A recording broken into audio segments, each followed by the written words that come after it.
No niin, ja sitten seuraavaksi otetaankin testit NRG5 hätämunapakkauksesta.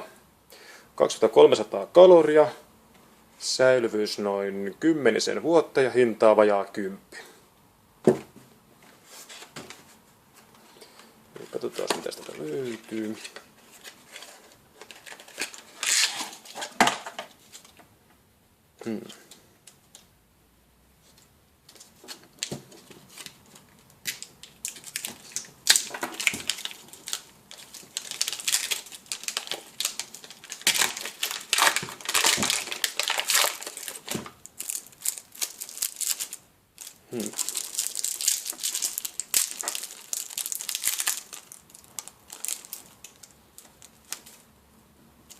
Melko murean näköistä tavaraa.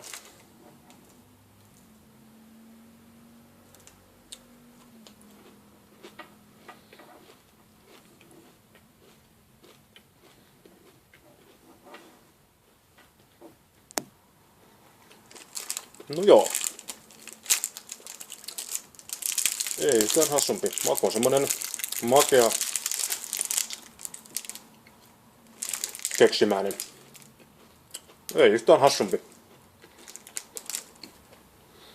No, ja koska ohjeessa kerrottiin, että näistä keksistä pystyy myöskin tekemään puuroa pääsessä lapsille, mutta miksei nyt isokin mies voisi puuroa syödä, niin pitihän sekin kokeilla. Eli kiehuvaa vettä ja siihen keksipaketin sisällöt mukaan ja siitä saa sitten enemmän tai vähemmän sitkeätä puuroa.